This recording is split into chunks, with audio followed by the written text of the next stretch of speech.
What if I told you that voters across party lines want candidates to address one particular issue? That issue would be childcare affordability. In New York City, it is one of the most significant monthly expenses for New York City families.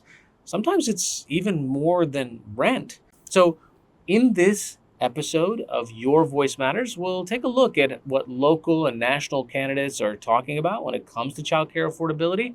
And we'll also talk a little bit about elder care for the sandwich generation, those people who are kind of stuck in between caring for their kids and for their elder parents.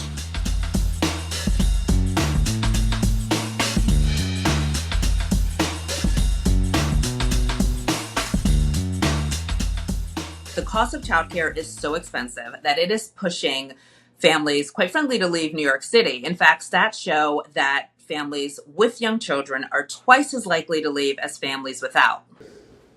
So one of my favorite people that I met was Edgar Alfonseca. He and his wife, they live in Forest Hills, and they have a 2-year-old son.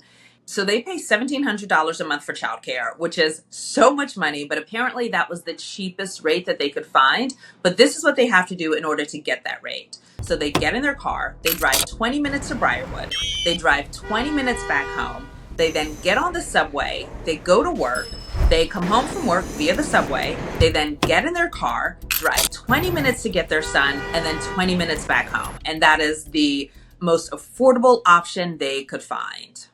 The place that's like literally attached to the building that my wife works in, at least $3,000 a month. They both have college degrees. They both have really good city jobs. In fact, the way that they're able to pay for childcare is that the wife took on a part-time job teaching at one of the local colleges. A lot of parents like me are feeling that there's just no support, no financial support for when you decide to become a parent. It's like very much like you're on your own for quite some time. It almost feels like, I don't want to say betrayal, but it just feels like it doesn't make sense to us. Like why is it that the thing that you would think this country would want the most, which is to encourage people to have families, doesn't have any supports there for you to like make that big decision. How much do you pay for your childcare? We were paying when he went in as an infant, it was $18.50 a month. And when he graduated into the 2-year program, it went down to $16.50 a month. Oh my gosh. Mhm. How in the world are people affording that? Lots of hard work. Daycare prices have increased 32% since 2019, which is certainly higher than inflation. 32%. And now there's some federal, state, and local help, but for middle-class families like Edgar and his wife, they don't have access to that help. So for example, Early Head Start is a federally funded program that provides free childcare for 2-year-olds. To qualify in New York, a family of 3 cannot make more than $25,820 a year. They're basically just waiting and hoping and getting very excited for when their child hits the 3 mark, because once their child turns 3, they then qualify for 3K, which is another free program. But up until 3 years old, they're paying out of pocket for this. 89% of voters across party lines want candidates to have a plan to make childcare affordable. 89%. And those numbers are pretty similar for both Republicans and Democrats, which sort of highlights how this is an everybody problem. And that's why that various care groups came together for this, Care Can't Wait national bus tour. Because in addition to the rallies they were having, they're also talking to lawmakers about this problem because they need care. They need a solution.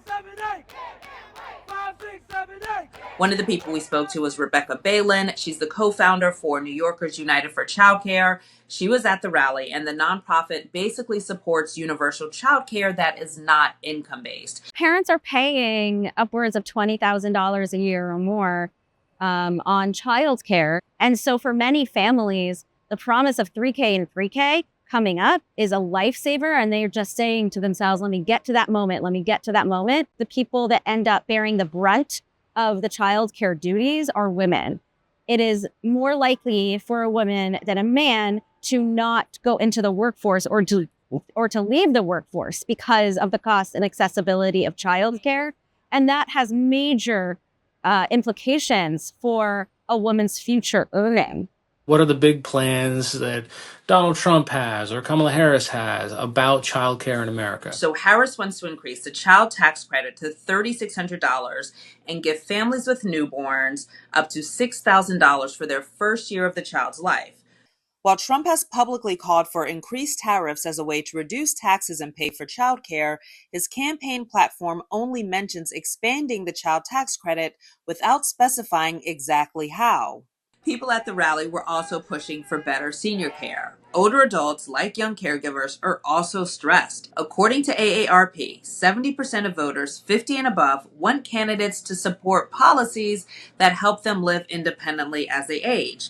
But as Dr. K tells us, the cost of living is high and living with children can feel like a burden. Even if they live with their children, they're living in $1,000,000 homes, but the children are busy with their life, right? They have to go out and work, and the grandchildren will go to the school, and then they become lonely, and they feel like, they are living in a big Golden Gate jail.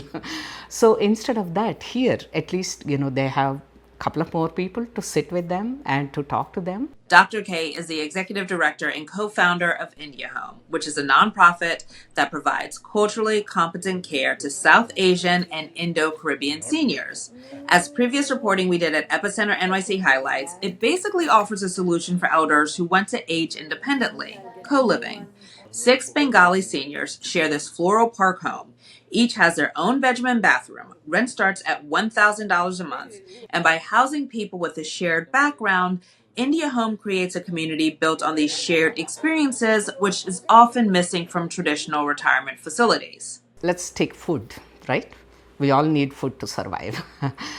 But even if I have been living in this country for more than 30 years, I have no problem eating pizza or pasta once in a while, but not every day, right? I want to eat my desi food, my curry and all the flavors. So I feel that is very important. At the same time, language. No matter what it is, people feel like talking in their mother tongue. The sense of community is vital, but Dr. K says it's really not enough. She says older adults need stronger Medicare coverage that includes long-term retirement homestays and in-home personal care, because currently Medicare doesn't cover that. Medicare is also one of those issues that sort of cuts across party lines often for voters. And so both candidates have support for Medicare. On Harris's website, she says that she will strengthen it by taxing millionaires and billionaires and would expand high quality home care services for seniors.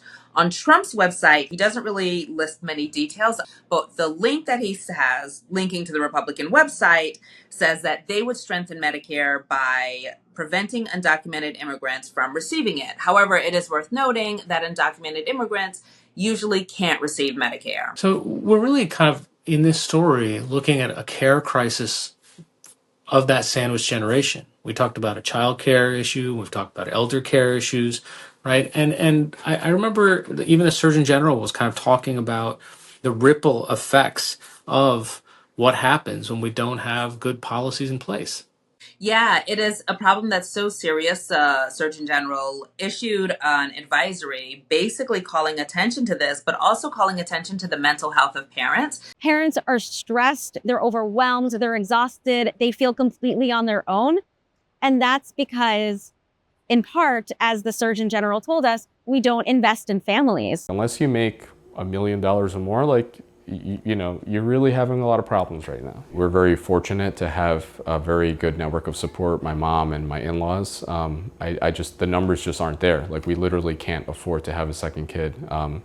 So it just doesn't seem doable right now. All of the experts I spoke with when researching this story say the care crisis impacts everyone, from businesses losing their workers to the communities we live in, especially in Black and Latino neighborhoods where those parents are leaving at higher rates than white parents.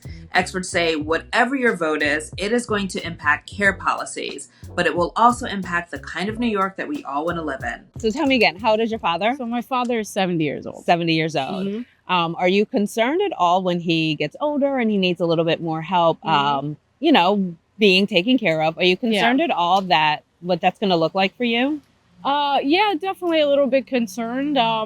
You know, I think I work full time and pretty busy. And if he needs help with things, I'm normally around for that. But as life goes on, it may not be as available. And I know he's definitely prepared himself for retirement and for things he may need. But there's always concern.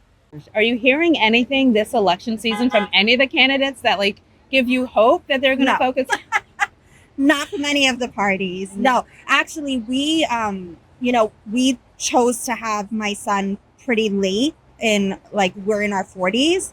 And, other families in our families were like, once you have a kid, you'll get all of these tax breaks. And we unfortunately got nothing. So we don't get a break for his childcare.